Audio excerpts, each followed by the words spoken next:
નમસ્કાર વિદ્યાર્થી મિત્રો.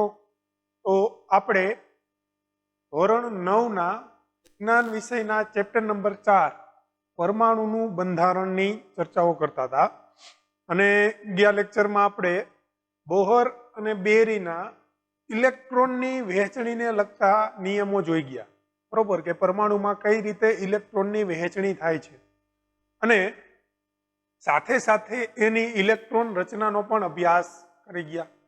તો હવે આજે આપણે એની પછીના ટોપિક એટલે કે સંયોજકતા વિશે ખ્યાલ મેળવવાનો છે. પણ એના પહેલા આપણે તમારા પાઠ્યપુસ્તકમાં એક કોષ્ટક આપેલું છે 4.1, એનો જરાક એક પાતળો એવો ખ્યાલ મેળવી લઈએ. તો આપણે ગયા લેક્ચરમાં 1 થી 18 તત્વોની વાત થઈ હતી, બરોબર, અને એને યાદ રાખવા માટેનું એક સૂત્ર પણ તમને સરસ મજાનું યાદ રખાવી દીધું હતું, બરોબર. અત્યારે આપણે કોષ્ટક લખવાનો પ્રયત્ન કરશું અને એના ઉપરથી આપણે સંયોજકતા ઉપર જાશું. તો પહેલા તો પરમાણ્વીય ક્રમાંક. પરમાણ્વીય ક્રમાંક આપી દઈએ 1, 2, 3, 4, 5, 18. કમ્પ્લીટ. તો આ રીતે પરમાણ્વીય ક્રમાંક આપી દઈ અને હવે આપણે એ તત્વના ઓલે સૂત્ર મુજબ નામ લખી, બરોબર. તો તત્વનું નામ કઈ રીતે યાદ રાખવાનું કીધું હતું? તો કે હા, ઈ, લી, બે, બો, કાના, ઓ, ફ, ની, સો, મે, એ, સી, ઓ, સ, ક્લો, આપો કે, બરોબર. એમાં આ ઓ અને કે એટલે કે પોટેશિયમ અને કેલ્શિયમ એ 19મું અને 20મું થશે. હવે આપણે નામ લખી, બરોબર. તો hydrogen,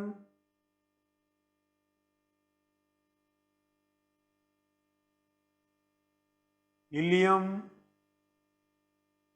lithium, beryllium, boron, carbon, nitrogen, oxygen, બરોબર, chlorine, neon, sodium, magnesium, aluminium, silicon, phosphorus, sulphur, chlorine અને આર્ગોન. ચાલો રેડી. સંજ્ઞા આપી એની. તો સંજ્ઞા હાઇડ્રોજનની H, હિલિયમની He, લિથિયમની Li, બેરિલિયમની Be, બરોબર, બોરોનની B, કાર્બનની C, નાઇટ્રોજનની N, ઓક્સિજનની O, ક્લોરીનની F, બરોબર, નિયોનની Ne, સોડિયમની Na, મેગ્નેશિયમની Mg, એલ્યુમિનિયમની Al, પછી સિલિકોનની Si, ફોસ્ફરસની P, સલ્ફરની S, ક્લોરીનની Cl અને આર્ગોનની Ar. હવે આપણે પ્રોટોનની અને ઇલેક્ટ્રોનની સંખ્યા, પ્રોટોન ને ઇલેક્ટ્રોનની સંખ્યા, બરોબર. તો પ્રોટોન અને ઇલેક્ટ્રોનની સંખ્યા કેટલી હોય? તો કે પરમાણ્વીય ક્રમાંક જેટલી જ. હાઇડ્રોજનની 1, બરોબર, આમાં 2, 3, 4, 5, 6, 7, 8, 9, 10, 11, 12, 13, 14, 15, 16, 17 અને 18. ચાલો કમ્પ્લીટ. અને હવે આપણે ટાઇટલ નામ થોડીક વાર માટે ભૂસી નાખું છું, બરોબર. હવે ન્યુટ્રોનની સંખ્યા, કેની? ન્યુટ્રોનની સંખ્યા. ન્યુટ્રોનની સંખ્યા યાદ રાખવા માટે તમારે એક આપણે મોબાઈલ નંબર યાદ રાખીને એવી રીતે કોડ યાદ રાખી લેવાનો. શું યાદ રાખી લેવાનું? કોડ. શું કોડ છે? તો કે 0245.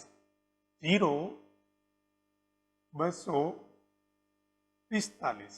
66 66 66 78 66 78 રેડી યાદ રહીએ 0 245 66 78 પછી તો કે હવે બધા સહેલું છે બરોબર ડબલ 10 10 10 બરોબર ડબલ 10 બરોબર ડબલ 12 એટલે કે 12 12 14 14 બરોબર હવે શું તો કે વળી પાછા બે વધારી દો ને ડબલ વાર લખ નાખો એટલે કે 16 16 પછી 17 માં શું લખશો તો કે 18 18મું તત્વ છે એનો માં ન્યુટ્રોન કેટલા છે તો કે 22 યાદ રહીએ 0 245 આ આટલું જોડીમાં યાદ રાખવાનું 66 78 ડબલ 10 ડબલ 12 ડબલ 14 ડબલ 16 અને આ બે અલગથી યાદ રાખી લેવાના 18 અને 22 કમ્પ્લીટ યાદ રહી જાય ચોક્કસ રીતે રહી જાય ચાલો હવે આપણે શું જોશું તો કે ઇલેક્ટ્રોન રચના શું જોશું ઇલેક્ટ્રોનની વહેંચણી બરોબર આપણે ગયા વખતે ઇલેક્ટ્રોન રચના જોઈ હતી બરોબર એ પ્રમાણે ઇલેક્ટ્રોનની વહેંચણી ઓકે આમાં કેટલા ઇલેક્ટ્રોન છે તો કે એક તો પહેલી કક્ષામાં જ એક ઇલેક્ટ્રોન હશે બરોબર એક જ કક્ષા ભરાશે આમાં કેટલા છે તો કે બે તો પહેલી કક્ષામાં બે ઇલેક્ટ્રોન આમાં 3 છે તો પહેલી કક્ષામાં 3 તો સમાય નહીં તો કે 2 અને બીજી કક્ષામાં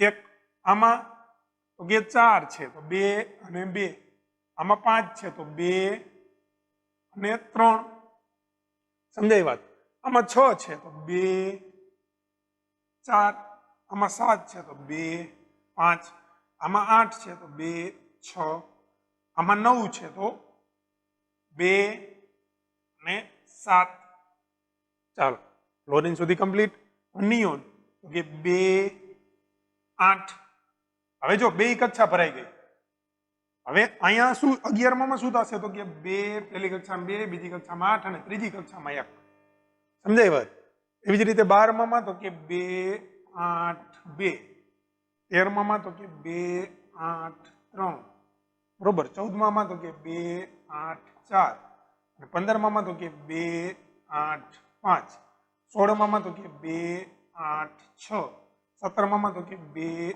8 7 અને 18માં તો કે 2 8 8 ચાલો કમ્પ્લીટ તો આ કોષ્ટક તમને યાદ રહી જાય એવી રીતે બરોબર પહેલા તો કે પરમાણુ ક્રમાંક 1 થી લઈ અને 18 સુધી હાહિલી બેબોકાના ઓફનીસો મેસી પોષક લો આપો કે બરોબર આવી રીતે એક સૂત્ર યાદ રાખી લેવાનું મસ્ત મજાનું સૂત્ર યાદ રહી જાય 1 થી 18 સુધીના તત્વો યાદ રહી જાય એની ઇલેક્ટ્રોન રચના યાદ રહી જાય હવે જો હવે આજે આપણે આજના ટોપિક ઉપર આવી એટલે કે સંયોજકતા આજે શું તો કે સંયોજકતા સંયોજકતા શું છે તો કે સંયોજકતા એટલે પહેલા તો સંયોજકતા ઇલેક્ટ્રોન કેને કહેવાય એ સમજી લઈએ તો કોઈ પણ તત્વની બાહ્યતમ કક્ષામાં આવેલા ઇલેક્ટ્રોનની સંખ્યાને શું કહેવાય તો કે સંયોજકતા ઇલેક્ટ્રોન કહેવાય બરોબર તો કે કોઈ પણ તત્વની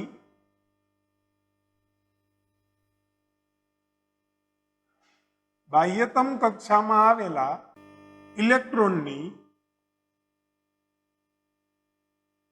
સંખ્યાને શું કહેવાય તો કે સંયોજકતા ઇલેક્ટ્રોન કહેવાય સંયોજકતા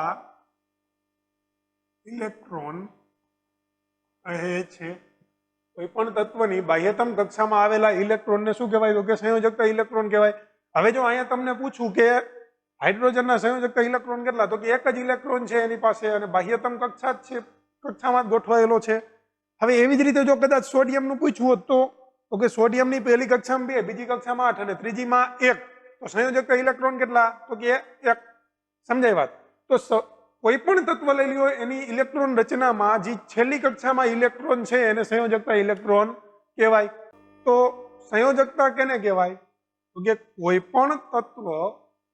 પણ તત્વનો પરમાણુ અન્ય તત્વ સાથે જોડાવાની કોઈ નિશ્ચિત ક્ષમતા ધરાવે છે અને આ ક્ષમતાને જ શું કહેવાય સંયોજકતા કહેવાય એટલે કે કોઈ પણ તત્વનો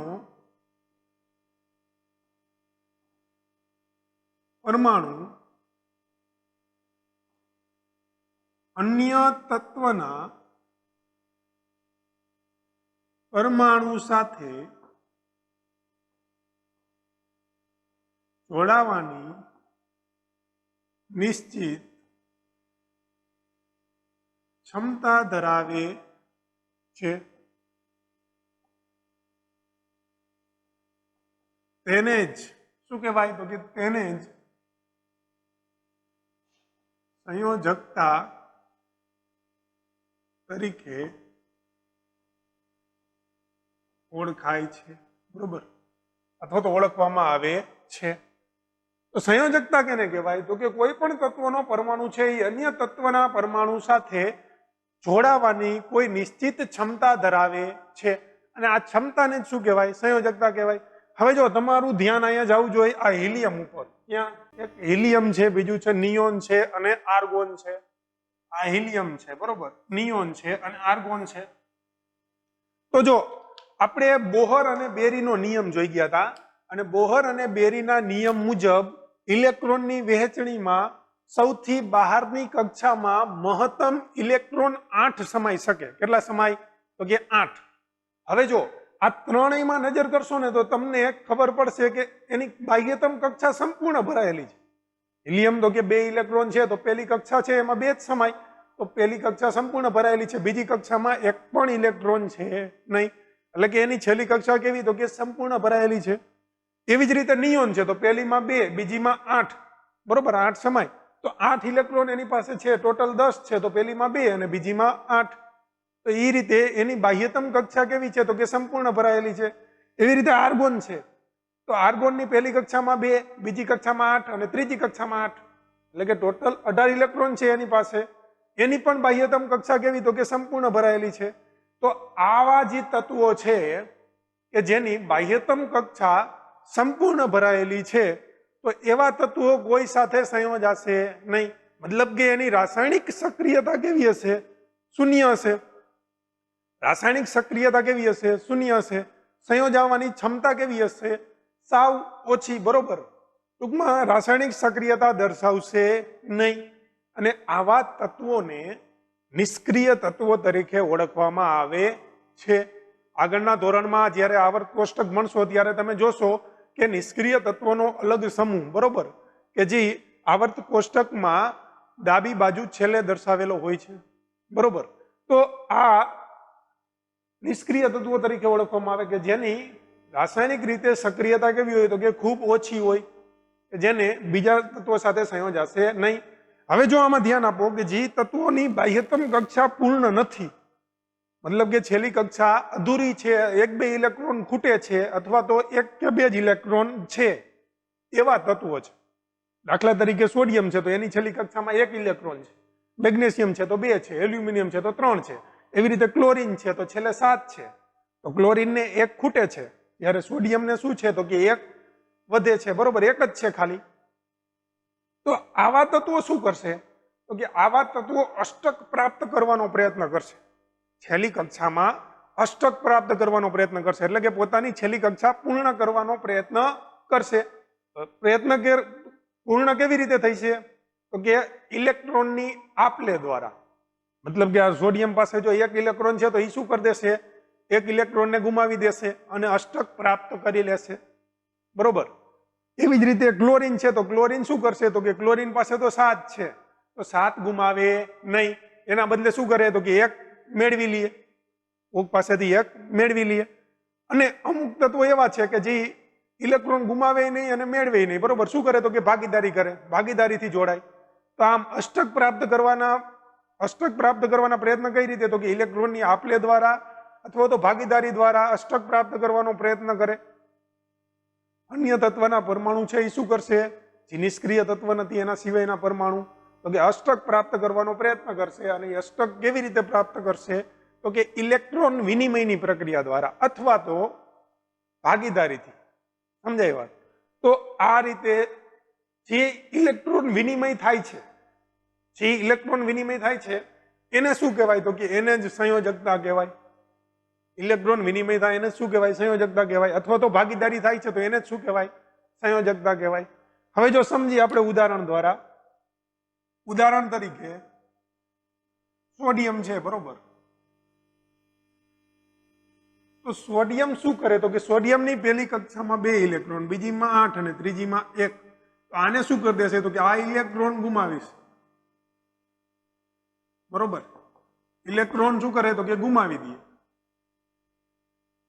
ગુમાવી અષ્ટક પ્રાપ્ત કરે. સમજાય વાત? એવી જ રીતે કોણ છે તો કે લિથિયમ છે. તો કયો જોઈ? લિથિયમ શું કરશે તો કે લિથિયમ પાસે ઇલેક્ટ્રોન કેટલા છે? 3. કેટલા છે? 3. આની પાસે 11 ઇલેક્ટ્રોન છે. આની પાસે ઇલેક્ટ્રોન કેટલા છે તો કે 3. તો પહેલી કક્ષામાં 2, બીજી કક્ષામાં 1. તો 1 ઇલેક્ટ્રોન ને શું કરી દેશે તો કે ગુમાવ્યું છે અને અષ્ટક પ્રાપ્ત કરશે. હવે ઓક્સિજન છે. શું છે? ઓક્સિજન. તો ઓક્સિજન પાસે ઇલેક્ટ્રોન કેટલા છે તો કે 8. બરોબર, પહેલી કક્ષામાં 2, બીજી કક્ષામાં 6. તો અહીંયા કયો જો શું થશે તો કે 6 ઇલેક્ટ્રોન છે એટલે 2 ઇલેક્ટ્રોન કોક પાસેથી મેળવી લેશે. બરોબર, એ કોક પાસે મેળવશે અથવા તો ભાગીદારી દ્વારા જોડાશે અને 2 ઇલેક્ટ્રોન મેળવી અને શું કરશે તો કે અષ્ટક પ્રાપ્ત કરશે. એટલે કે આમાં શું કરશે તો કે 2 ઇલેક્ટ્રોન મેળવી અને અષ્ટક પ્રાપ્ત કરશે. આમ આની સંયોજકતા કેટલી થશે તો કે સંયોજકતા જો ગુમાવે તો આપણે કેમાં લખશું તો કે પ્લસમાં લખશું. ગુમાવે તો કેમાં લખશું? પ્લસમાં. બરોબર, આ પણ શું કરે છે તો કે ગુમાવે છે. તો કે આની સંયોજકતા કેવી છે તો કે +1 લિથિયમની. પણ ઓક્સિજન શું કરે છે તો કે ઇલેક્ટ્રોન મેળવે છે. તો ઓક્સિજનની સંયોજકતા કેવી છે તો કે -2. બરોબર, સંયોજકતા જો ઇલેક્ટ્રોન ગુમાવે તો પ્લસ અને ઇલેક્ટ્રોન મેળવે તો માઇનસ. હવે જો અહીંયા તમને પૂછું કે ક્લોરીન, તો ક્લોરીન શું કરશે તો કે ક્લોરીન પાસે કેટલા ઇલેક્ટ્રોન છે તો કે ઇલેક્ટ્રોન કેટલા છે? 17 છે. બરોબર, પહેલી કક્ષામાં 2, બીજી કક્ષામાં 8 અને ત્રીજી કક્ષામાં 7. તો આ 7 ગુમાવાના બદલે એ એક શું કરી લઈએ તો કે મેળવી લઈએ. તો અહીંયા શું કરશે તો કે 1 ઇલેક્ટ્રોન મેળવશે અને અષ્ટક પ્રાપ્ત કરશે.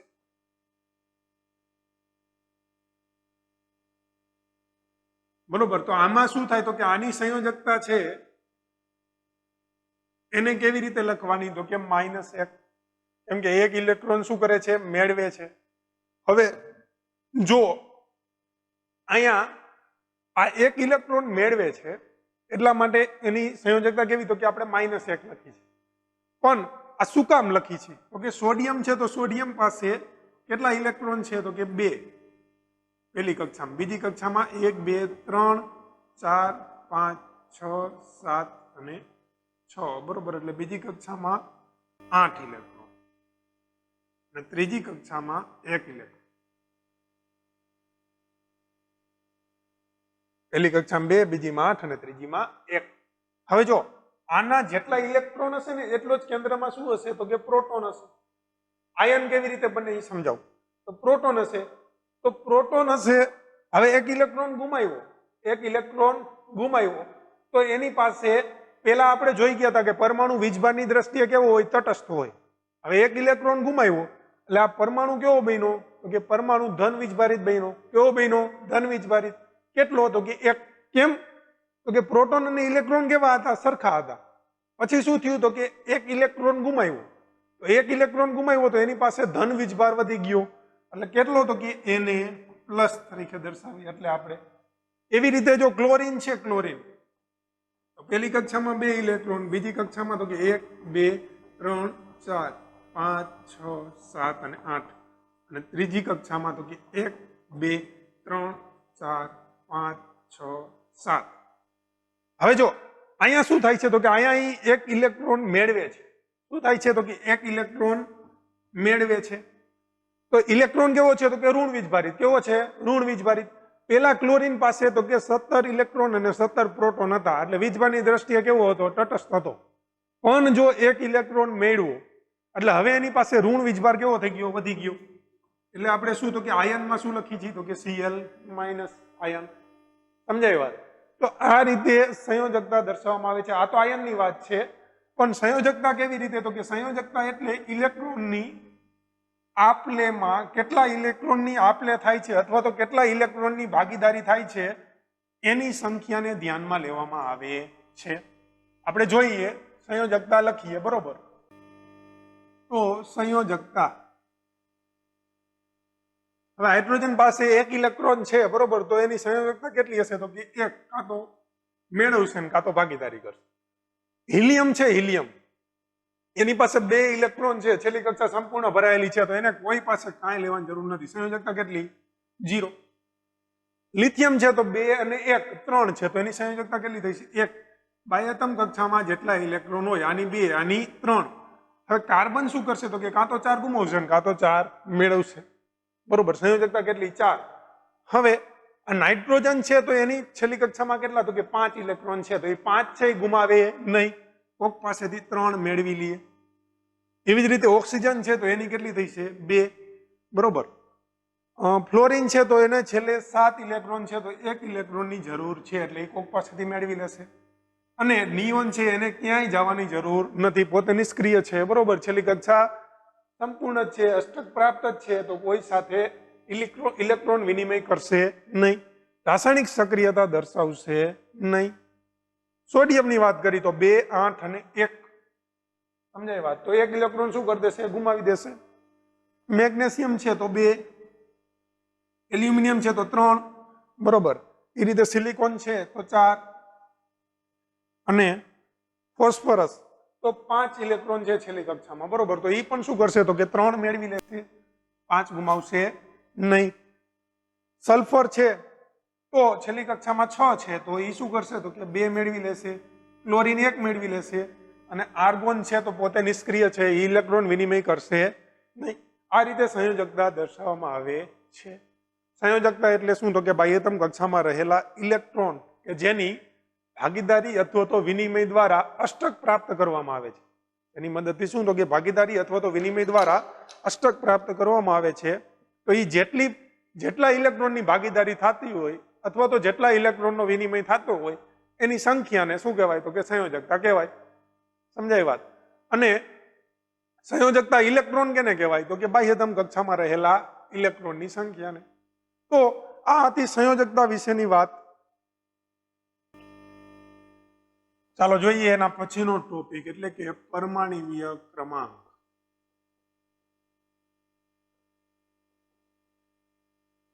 તો પરમાણ્વીય ક્રમાંક એટલે શું? તો કે પરમાણ્વીય ક્રમાંક એટલે કોઈ પણ તત્વના, પરમાણ્વીય ક્રમાંક એટલે શું? તો કે કોઈ પણ તત્વના પરમાણુના કેન્દ્રમાં રહેલા પ્રોટોનની સંખ્યાને પરમાણ્વીય ક્રમાંક કહે છે. એની વ્યાખ્યા શું છે? તો કે કોઈ પણ તત્વના પરમાણુના કેન્દ્રમાં રહેલા પ્રોટોનની સંખ્યાને પરમાણ્વીય ક્રમાંક કહે છે, બરોબર. હવે પરમાણુનો ક્રમાંક કેના આધારે આપવામાં આવે? તો કે એના કેન્દ્રમાં રહેલા પ્રોટોનની સંખ્યાના આધારે, બરોબર. આપણે જોયું હતું કે પરમાણુનો ક્રમાંક છે એ 1, 2, 3, 4 એમ કેવી રીતે આપતા હતા? તો કે હાઇડ્રોજન પાસે 1 પ્રોટોન છે તો એનો પરમાણ્વીય ક્રમાંક 1. એ રીતે જેમ જેમ પરમાણ્વીય ક્રમાંક કેવી રીતે આપી? તો કે જેમ જેમ પ્રોટોનની સંખ્યા વધતી જાય એમ એમ પરમાણ્વીય ક્રમાંક પણ શું થાય? વધતો જાય. એટલે કે પ્રોટોનની સંખ્યાના આધારે આપવામાં આવે છે. તો પરમાણ્વીય ક્રમાંકને શેના દ્વારા દર્શાવે? તો કે પરમાણ્વીય ક્રમાંકને Z દ્વારા દર્શાવાય છે. ઉદાહરણ તરીકે, બરોબર, કે હાઇડ્રોજન. તો હાઇડ્રોજનનો પરમાણ્વીય ક્રમાંક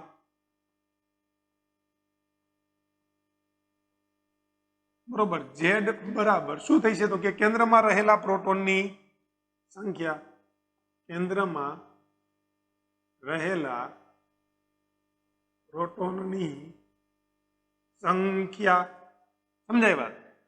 P+ ની સંખ્યા. તો ઝેડ બરાબર શું થશે? એક હાઇડ્રોજન માટે ઝેડ બરાબર શું થશે? એક. એવી રીતે જો કાર્બન હોય તો કાર્બનનો પરમાણ્વીય ક્રમાંક ઝેડ બરાબર પ્રોટોનની સંખ્યા કેટલી? 6.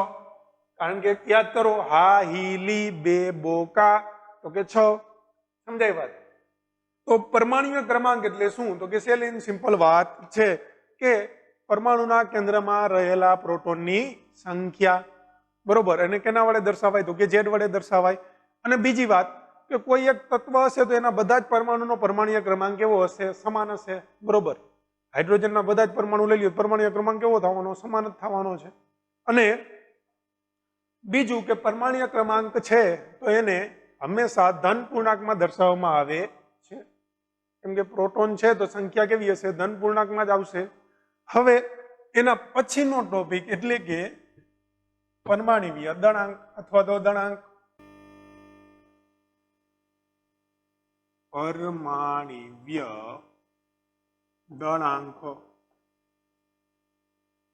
શું છે? પરમાણ્વીય દળાંક તો કે જો આપણે યાદ કરો આગળની વાતો, બરોબર, તો આપણે જોઈ ગયા હતા કે પ્રાયોગિક પરિણામના આધારે આપણે ઈ તો સાબિત કર્યું હતું કે પરમાણુમાં 3 અવપરમાણ્વીય કણો રહેલા છે. 3 અવપરમાણ્વીય કણો રહેલા છે. ક્યાં ક્યાં? તો કે પ્રોટોન, ન્યુટ્રોન અને ઇલેક્ટ્રોન. હવે આપણે ઈ પણ જોઈ ગયા હતા કે ઇલેક્ટ્રોન પાસે તો પોતાનું કાંઈ દળ છે નહીં. તો પરમાણુમાં જે પરમાણુનું દળ છે એ શેના કારણે છે? તો કે પરમાણુમાં કેન્દ્રમાં રહેલા પ્રોટોન અને ન્યુટ્રોનના કારણે. પ્રોટોન અને ન્યુટ્રોનના કારણે. તો આપણે જોઈ ગયા હતા કે પરમાણુનું દળ શેના કારણે હોય? તો કે પ્રોટોન અને ન્યુટ્રોનના કારણે. કારણ કે એની પાસે શું છે? તો કે દળ છે. ઇલેક્ટ્રોનનું દળ તો આપણે અવગણી છીએ. તો પરમાણ્વીય દળાંક શેના આધારે આપવામાં આવે છે? તો કે કોઈ પણ તત્વના કેન્દ્રમાં રહેલા પ્રોટોન અને ન્યુટ્રોનની સંખ્યાના સરવાળાને શું કહેવાય? તો કે દળાંક કહેવાય. તત્વના પરમાણુના કેન્દ્રમાં રહેલા પ્રોટોન અને ન્યુટ્રોનની સંખ્યાના સરવાળાને દળાંક તરીકે ઓળખાવાય છે. સમજાણી વાત? તો દળાંક હશે દળાંક, તો પરમાણ્વીય દળાંક કઈ રીતે આપવામાં આવે છે? તો કે પ્રોટોનની સંખ્યા પ્લસ ન્યુટ્રોનની સંખ્યા. પણ એના પહેલા આજે પ્રોટોન અને ન્યુટ્રોન ક્યાં આવેલા હોય છે? તો કે કેન્દ્રમાં આવેલા હોય છે. તો પ્રોટોન અને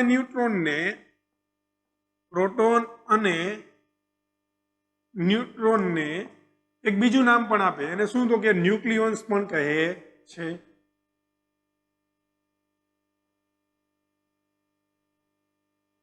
બરોબર. કેન્દ્રમાં આવેલા હોય છે એટલા માટે. તો દળાંક કઈ રીતે આપવામાં આવે? તો કે પરમાણ્વીય